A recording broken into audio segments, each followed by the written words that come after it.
정치, 문화, CEO 스포츠, 각 분야의 굿피플, 핫피플, 갓피플을 모시고 인생 이야기를 들어보는 이야기를 담다 이담입니다.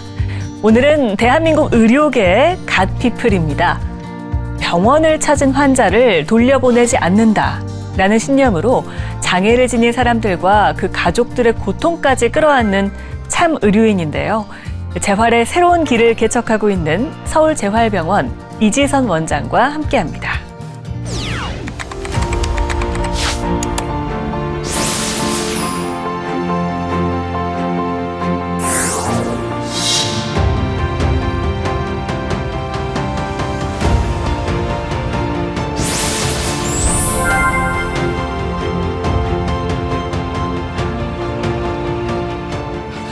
한 사람이 해결할 수 있는 문제가 아니고 사회가 함께 재활의료는 세계 최고인 양궁이 될 수 있겠다.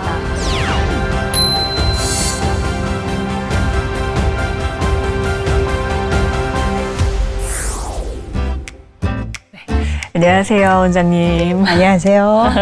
와주셔서 감사합니다. 바쁘실 텐데. 초대해 주셔서 감사합니다. 일단 차 한 잔 따라드릴게요. 네, 오늘은 트로피컬 블랙티라고 하더라고요. 네, 한 잔 드시고. 원장님께서 이제 서울재활병원에서 이제 원장으로 계신 건데 네네. 서울재활병원 얘기부터 좀 시작을 해볼게요. 네네. 26년이 됐다고 들었거든요. 네, 맞습니다. 어떤 역할을 해오고 있는 병원인지 먼저 설명해 주시죠. 저희 서울재활병원은 정말 26년 동안 네. 오로지 재활에 정말 올인했던 그런 병원이고요. 네. 특별히 재활병원에 좀 특화된 부분이 저희가 생애 전 주기를 커버하는 병원이라고 볼 수가 있습니다. 그래서 네. 어떤 병원은 어린이 재활을 하고 또 어떤 병원은 성인 재활을 한다고 하면 저희는 어린이 재활, 청소년 재활, 성인 재활 이렇게 전 연령대 생애 주기를 할 수 있는 전문 치료 시스템을 갖추고 있습니다. 왜냐하면 삶은 연속적이기 때문이죠. 그러네요. 그리고 또 한 가지는 저희가 보통 기능적인 재활이 26년 전 저희 병원 처음 생길 때 이렇게 초점이 돼 있었다고 하면 저희는 환자를 또 사람을 전인격적인 존재이기 때문에 심리적 또 사회적 재활, 영적인 재활 이렇게 해서 전인적인 재활 시스템을 네. 구축하려고 노력을 했습니다. 네. 그래서 어떻게 보면 삶에 더 깊이 연결된 재활이라고 할 수 있겠는데요. 한 예로 그런 청소년 아이들이 살아가는 환경은 이제 네. 치료하는 환경이 병원이지만 살아가는 환경은 집이기도 하고 또 학교이기도 하고 지역사회이기도 하기 때문에 저희가 삶의 현장을 많이 찾아갔어요. 때로는 집으로 가고 때로는 아이들이 학교 현장으로 가고 또 최근에 지난주에는 우리 아이들이 이제 뇌성마비 청소년들이 강릉에 기차를 타고 가고 싶다고 해서 네. 우리 의료진들 선생님들이랑 같이 강릉을 다녀왔거든요. 학교 네. 같네요. 네, 그래서 아이들이 실제로 네. 살아가는 환경에서 또 접하는 곳에서 어떠한 필요가 있는지를 발견하는 게 굉장히 중요해요. 그래서 네. 그것을 보고 발견한 지식을 병원으로 가지고 와서 치료적인 것으로 구축해 나가는 이제 그런 일들을 하고 있고요. 네. 또 한 가지 좀 특화된 부분은 저희의 그런 개념이 환자뿐만이 아니라 환자의 가족을 위한 시스템을 구축을 했습니다. 그래서 네네. 이 가족 지원 센터를 두고 장애 아동이 있다고 하면 그 아빠, 엄마, 형제 자매를 위한 프로그램 등을 통해서 전 가족이 함께 그 재활을 통해서 또 그런 삶을 살아갈 수 있도록 돕는 것이 특징이라고 네. 할 수가 있습니다.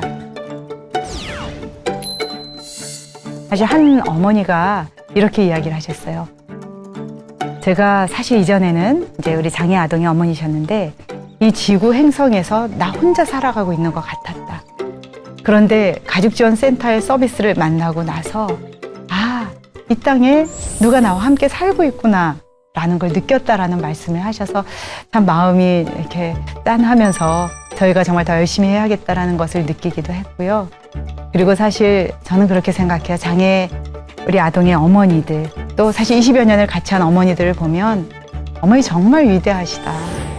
어머니는 위대한 어머니입니다. 위대한 여인입니다.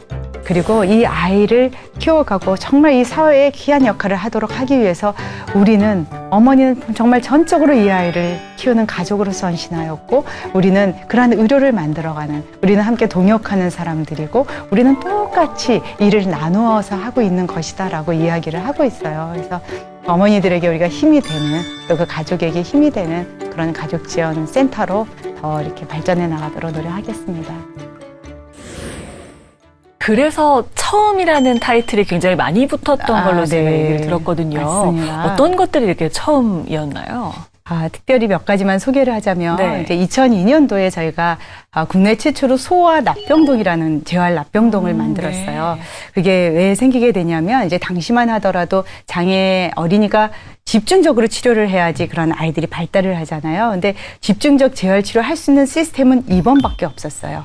그러니까 저희 병원 코앞에 살아도 입원을 해야지만 재활 치료를 할 수 있는. 네. 그러니까 고민하다가 입원처럼 집중적으로 낮에 치료를 하고 밤에 가족과 함께 지내게 하자. 그래서 6시간을 집중 치료할 수 있는 소아 납병동 프로그램을 개발을 했고 그것을 수가화해서 지금은 전국에서 가장 어린이 재활의 대표적인 그런 프로그램이 됐던 게 있고요. 이런 부분이 방금 말씀하신 기능적인 것만 신경 쓰는 게 아니라 정말 생활을 다 그렇죠. 신경 써주시는 네네. 거네요. 그래서 가족들의 삶까지 네. 같이 해결할 수 있는 문제를 해결할 수 있는 부분이었고 또 이제 2006년도에 저희 아이들이 커서 청소년이 됐는데 청소년이 가서 치료할 곳이 없는 거예요. 네. 아이고 우리가 해야 되겠구나. 그래서 저희가 고민하면서 아까 말씀드린 대로 네. 아이들의 삶의 현장과 연결된 통합재활 그런 청소년 통합재활 치료 시스템을 2006년도에 처음 했고 그리고 로봇 재활도 저희가 2009년 당시에 저희 나라의 그 재활 로봇 보행을 하게 하는 돕는 그 로봇이 그 대학병원에 그런 연구용으로 한 대 들어와 있었어요. 네. 근데 저희는 치료를 위한 치료 전문용으로 이제 국내에서 최초로 들어왔고 특히 소아 로봇으로는 또 국내 최초로 네. 또 들어오기도 했고요. 네. 재활병원 안에 가족지원센터도 국내 최초로 이렇게 하게 되었습니다. 원장님의 또 속 깊은 이야기를 또 들어보기 위해서 저희가 담담담 토크라는 걸 준비를 했거든요. 네. 이 보석함 안에서 하나 뽑아주시면요. 이 안에 있는 이야기로 한번 이끌어 나가 보겠습니다. 하나 뽑아주시죠. 뽑아서 한번 보여주시면 저희가 네, 연애담. 저희가 담담담 토크 시작하고 연애담이 아마 지금 처음 나온 것 같은데요. 네. 나의 가장 친한 친구는 남편이다. 사랑꾼이신가 봐요. 네, 맞습니다. 네. 가장 이야기를 많이 하고 또 무엇이든 함께 할 수 있으니까 가장 네. 가장 친한 친구가 맞는 것 같아요. 사이가 좋으신가 봅니다. 저희가 제가 의과대학 본과 1학년 때 의료 봉사를 해외로 가게 됐었어요. 네. 처음 참여를 하게 됐는데 거기서 남편을 만나게 만나셨어요? 됐고요. 네. 그래서 사실 이제 멤버들이 굉장히 2주 정도 의료 봉사 같이 하니까 친해졌어요. 네. 그래서 돌아와서 함께 팀으로 만나다가 그 다음에 같이 교제를 하고 이렇게 의과대학 결혼하시고. 졸업하면서 결혼을 하게 됐습니다. 지금도 같이 그럼 뭐 활동을 하고 계시는 게 있나요? 네, 저희가 이제 의료 선교에 대한 그런 꿈이 비전이 같이 있었어서 저희가 우즈베키스탄, 카자흐스탄, 튀르키예, 마다가스카르 이렇게 여러 나라들 함께 다니면서 또 의료 봉사에 참여하기도 하고요. 네. 또 오가면서 이제 사실 같은 지역에 병원이 있어요. 각각 다른 병원을 다니지만 그래서 이제 출퇴근 시간에 함께하는 시간이 많아서 같이 이야기를 많이 나누고 있습니다. 네. 그 서울재활병원의 홈페이지에 들어가 보면 설립자와의 약속인가요? 네. 그게 딱 두 가지가 있던데 굉장히 인상 깊더라고요. 그거 설명을 좀 해주세요. 네, 저희 병원을 설립하시는 회장님께서 네. 이제 저를 보시고 두 가지를 부탁을 하셨어요. 이제 첫 번째는 가난한 자가 오면 절대 돌려보내지 마라. 굉장히 마음이 감사했어요. 네. 사실은 뭐 돈을 잘 벌어서 운영을 잘해라 이런 게 아니라 네네. 한 자리에서 최선을 다하라는 것이니까 너무 감사했고 이제 두 번째가 좀 문제였는데 세계 최고의 재활병원을 만들어라 이렇게 가장 좋은 재활병원을 만들어라라고 네. 말씀을 해주셔서 그때 고민을 많이 했습니다. 이곳에서 어떻게 세계 최고의 재활병원을 만들 것인가. 네. 근데 물론 하드웨어, 장비 이런 게 최고가 될 수 있지만 아니다. 우리가 그 안에서 일하는 우리가 세계 최고가 돼야 되겠다. 우리의 전문성, 네. 그리고 환자를 향한 진심과 열정, 그리고 의료 환경이라는 게 제약이 많아요. 재활도. 그렇죠. 그래서 그러한 환경으로 안 돼 이런 것을 뛰어넘을 수 있는 그런 도전 의식에서 우리가 세계 최고가 되자 이런 마음을 가지고 저희 직원들과 함께 26년을 달려오게 된 것 같습니다. 어느 날 이제 저희 부원장님이 저에게 와서 원장님, 우리 조직도를 한번 뒤로 확 뒤집어 보면 어떨까요? 굉장히 저희 조직에 맞는 것 같아요 라고 이야기를 하시는 거예요. 그래서 뒤집어 봤더니 밑에 있으니까 마음이 편해지더라고요, 처음에는. 근데 어느 날 이렇게 조직도를 바라보고 있는데 이게 나무처럼 보이는 거예요. 그래서 리더들은 뿌리구나. 그리고 각 팀, 각 부서 서비스를 제공하는 각 부서는 나무 가지구나 이렇게 생각을 하게 됐어요. 그래, 리더는 정말 이 조직의 미션과 비전 그리고 베이직 스피릿 같은 그런 생명력의 원천이 되는 것을 뿌리에서 빨아들여서 각 조직으로 쫙쫙 뿜어주는 역할을 해야 된다. 그리고 결국은 그 열매가 맺히는 각 서비스를 제공하는 그 각 팀에 정말 아름답고 탐스러운 열매를 맺게 해서 그것은 정말 우리에게 오늘 환자와 그 가족들이 먹게 하자. 우리는 그러한 나무가 되자. 이런 생각을 조직도를 보면서 하고 있고요. 그냥 일반 사람들이 생각하는 저조차도 재활이라는 건 기능적인 것만 생각을 했었거든요. 근데 원장님이 생각하시는 재활의 의미는 좀 다른 것 같습니다. 사실 재활이라는 의미가 사실 저는 그렇게 생각해요. 여러 학문이 다 그렇기는 하지만 네. 어떤 질병과 어떤 그런 진단명에 이렇게 포커스된 것이 아니라 한 환자의 특별한 삶, 그 삶을 깊이 들여다보고 거기에 연결된 것이 재활이거든요. 그래서 조금 더 쉽게, 그러니까 말씀을 드리면 그냥 한자 그대로 보면 네. 다시 제자의 살활. 그렇죠. 그래서 다시 살다. 네, 그래서 사실 우리가 질병이나 사고로 장애가 발생할 수도 있고 우리들의 삶의 상태가 바뀔 수가 있거든요. 그렇게 바뀐 상태에서 다양한 재활 치료를 통해서 자신이 원래 살았던 삶으로 돌아가게 하고 또 정말 적극적으로 살던 것처럼 사회에 참여할 수 있게 해주고 그리고 여전히 나라는 그런 존재의 가치를 이루면서 살아갈 수 있도록 하는 것이 재활이기 때문에 네. 재활은 굉장히 그 영역이 깊고 또 넓은 것 같고 할수록 또 해야 될 것이 많은 것 같기도 합니다. 네. 환자와의 관계가 다른 또 선생님과의 관계보다 좀 더 돈독해지기도 할 것 같거든요. 네네. 특별히 뭐 기억에 남는 환자나 보호자가 있으신가요? 제가 2004년도에 이제 미국에 연수를 갔었는데요. 거기에 이렇게 써 있는 거예요. School Re-Entry Program. 그러니까 학교로 다시 돌아가게 하는 프로그램. 네. 이게 뭐지? 우리나라엔 그런 개념이 그 당시 별로 없었어요. 네. 그래서 보니까 우리나라에도 건강하게 잘 이제 성장해서 학교를 다니다가 질병과 사고로 장애가 발생한 후에 다시 학교로 돌아가게 해야 되는 그 프로그램이 너무 필요한 거예요. 네. 그래서 저희가 돌아와서 그 프로그램을 이것도 국내 최초로 저희가 셋업을 했어요. 만들었어요. 네.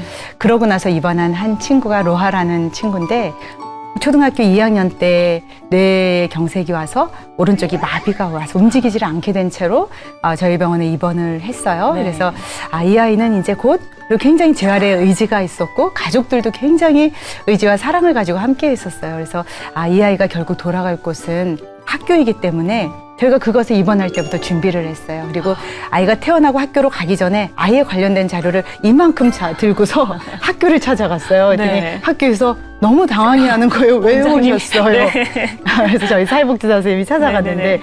왜냐하면 이렇게 병원에서 찾아온 적이 없으니까. 네. 그래서 저희가 로아 친구들에게 로아가 그동안 바뀐 어떤 또 환경들 그리고 로아가 겪었던 일들 그런 어려움이 있었지만 여러분의 친구가 얼마나 열심히 재활을 하면서 지내왔는지를 친구들에게 이야기해줬고 그럼 친구들이 어떻게 우리 로아와 함께 해나갈까 이런 네. 것들을 함께 친구들이 고민하고 이렇게 할 거야 이런 것들을 친구들이 정말 순수하게 많은 의견들을 냈어요. 그렇게 그 다음에 학교로 갔을 때 친구들이 정말 로아에게 큰 박수를 치면서 환영했고 로아는 사실은 작은 영웅이라는 네. 호칭을 받은 굉장히 그러한 그리고 지금도 너무 잘 성장해서 네. 잘 자라는 로아에게 또 그 가족들에게 감사하다는 이야기를 하고 싶습니다. 진짜 아름다운 얘기입니다. 지금 아마 이걸 보고 계신 시청자 여러분도 마음 한켠이 굉장히 따뜻해졌을 거라는 생각이 듭니다. 네. 자, 이쯤에서 또 담담담 토크 한번 또 진행을 해볼게요. 또 하나 뽑아주시면 저희가 관련해서 질문 드리겠습니다.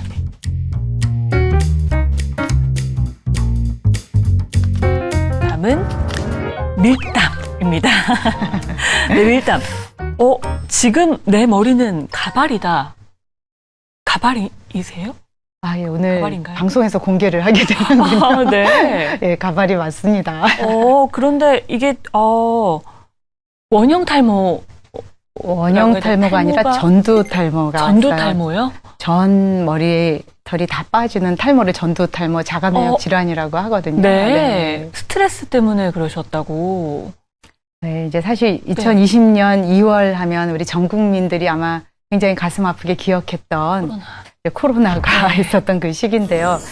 저희가 매일 밤새면서 그 상황 가운데 환자들을 분리하고 굉장히 어려운 계속 방역을 직원들이 그 덥게 더운 상태로 그걸 쓰고서 정말 너무 많은 고생을 했었는데 그 이후에 너무나 정성하는데 3개월 이상이 걸렸기 때문에 큰 경영 위기가 찾아왔어요. 그래서 이 병원이 문 닫을 위기가 된 거죠. 그래서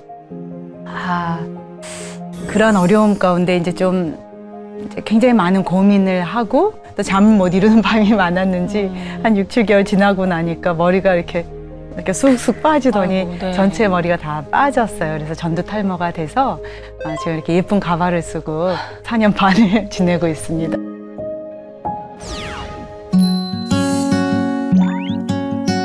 사실 많이 마음 아파했죠. 모든 가족들이. 네. 그래서 처음에는 집에서도 가발을 써볼까 하다가 너무 더워요. 그리고 힘들고 하루 종일 답답해요. 그래서 집에 가면 그냥 가차없이 가발은 벗고요. 근데 제 마음도 굉장히 그냥 가발 벗고 있는 게 처음부터 편했고 가족들도 그냥 가발이 머리털이 중요한 게 아니기 때문에 그냥 가족이잖아요. 그리고 모든 허물도 덮어주는 게 가족이고 또 그냥 있는 모습 그대로 사랑해주는 게 가족이기 때문에 그것에 대해서 크게 내색을 안 한 것 같아요.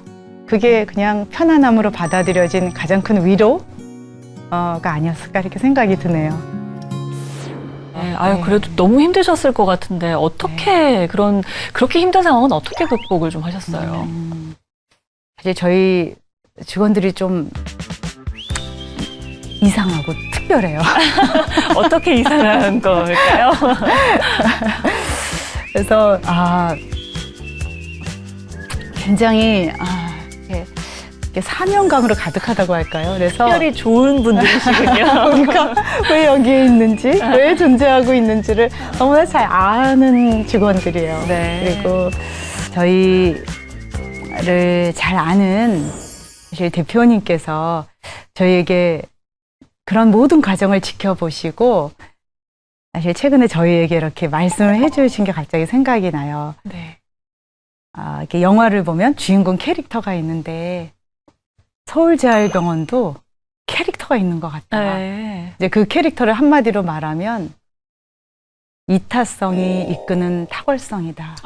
너무 영광스러운 말씀을 해주신 거죠. 그래서 그동안 많은 일을 해왔지만 너희에게는 정말 목마름이 있는 것 같다. 결핍의 정서가 있는 것 같다. 많은 일을 했지만 아직도 부족해. 우리 환자들, 우리 아이들, 우리 가족들이 정말 필요한 것이 아직도 있기 때문에 우리는 만족하지 못한다라는 그런 부족함의 정서. 우리가 정말 책임을, 우리의 사명을 다하기까지 정말 우리는 정말 더 해야 된다라는 그런 결핍의 정서가 있다. 그래서 아마 서울재활병원은 환자에게 필요한 것이라면 하늘에 있는 별이라도 따다 줄 사람들이다. 사실 그 얘기를 들으면서 정말 그런 병원이 되고 싶다라고 생각을 했고, 근데 어려움이 항상 어려움으로 끝이 아닌 게 그 어려움이 끝날 때쯤 너무나 큰 선물을 받았어요, 저희가. 어떤 선물을 받으셨어요? 2022년도 말에 브라이언 임팩트 재단에서 저희가 50억의 후원금을 받았어요.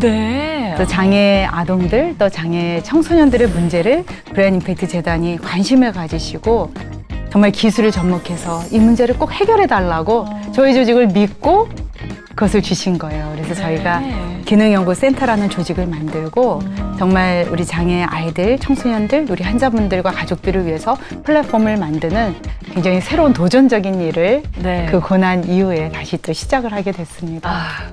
그럼 앞으로 이제 서울재활병원이 이제 나아갈 방향이라든지 계획이나 뭐 목표가 있으신가요? 저는 사실 우리나라 의료 시스템이 굉장히 우수하지만 특히 재활 의료는 우리나라 그 의료 영역에서 양궁이 될 수 있겠다 이런 생각이 들어요. 네. 양궁이. 왜냐하면 그런 의료의 그런 혁신, WHO에서 의료의 혁신, 보건의료의 혁신을 크게 세 가지가 필요하다고 했어요. 의료 기술, 그리고 비즈니스 혁신, 사회적 혁신. 근데 우리나라 의료 기술, 재활의료를 포함해서 굉장히 탁월하고요. 비즈니스 혁신이라는 측면에서 볼 때 사실 재활이라는 것은 로봇이라든지 디지털 그런 재활 의료 시스템이 굉장히 많이 접목될 수 있는 분야인데 네. 우리나라가 사실 그런 제조 기술도 굉장히 뛰어나고 또 IT 기술도 굉장히 네. 뛰어나서 의료의 그 재활 쪽에 들어왔을 때 그런 문제를 해결하려고 하다 보면 굉장히 가능하게 할 놀라운 많은 부분들이 개척이 될 것이고 그게 비즈니스 혁신까지도 이루어질 수 있겠다 생각이 되고요. 특별히 사회적 혁신이 어려운 분야가 많고 어려운 나라가 많은데 우리나라는 우리라는 공동체 의식이 있기 때문에 네. 사실 장애라는 것은 한 사람이 해결할 수 있는 문제가 아니고 사회가 함께 그런 변화를 이루어가야 되는 영역인데 이런 재활의료의 사회적 혁신까지도 이미 일어나고 있고 네. 앞으로 더 일어날 것이기 때문에 의료 영역에서 재활의료는 세계 최고인 양궁이 될 수 있겠다. 서울재활병원이 그 양궁 선수가 되겠다라는 네. 그 생각을 가지고 있고 또 마지막 꿈으로 말씀을 드리자면 네. 사실 저희 병원의 우리 열정적인 직원들과 또 우리의 그런 소프트웨어가 굉장히 좋은데 네. 하드웨어에서 20년 되다 보니까 우리 환자들을 위해서 너무나 공간이 비좁습니다. 네네. 그래서 굉장히 새병원 건립을 위해서 사회 의료계 외에 많은 분들이 그런 추진위원들로 또 많이 정말 전심을 다해서 많이 도와주고 계신데 그런 새로운 병원의 건립 또 하드웨어에 정말 저희들의 모든 서비스를 혁신적으로 담을 수 있는 그런 하드웨어 공간을 네. 만들기를 굉장히 오랫동안 직원들이 네. 꿈꾸고 소망하고 있는데 그 부분에 한 걸음의 변화가 일어나는 그런 올해가 되기를 네. 소망하고 있습니다. 사실 이제 리더를 하다 보니까 항상 마음과 생각이 이렇게 앞에 가 있어요.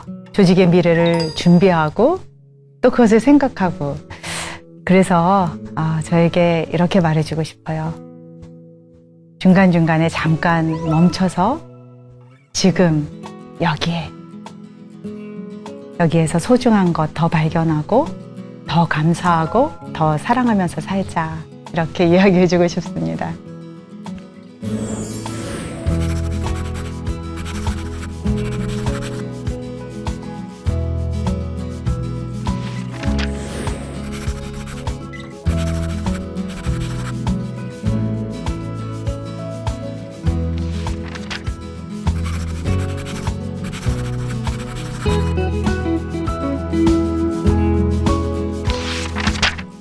오늘 얘기 들어보니까요. 재활이라는 단어에 대해서 저도 지금 인식이 확 바뀌었거든요. 재활이라는 단어에 대해서 인식을 좀 바꾸게끔 하고 있는 그런 역할을 하고 계신 거 아닌가라는 생각이 들었습니다. 그렇게 말씀해 주셔서 감사합니다. 노력하겠습니다. 오늘 말씀 잘 들었습니다. 감사합니다. 감사합니다. 네, 일어나고자 하는 사람들에게 힘이 되어주고 또 그 과정에서 함께 성장하고 계시다는 생각이 들었습니다. 오늘 서울재활병원 이지선 원장님 이야기를 담아봤습니다. 저희는 2단에 만나요.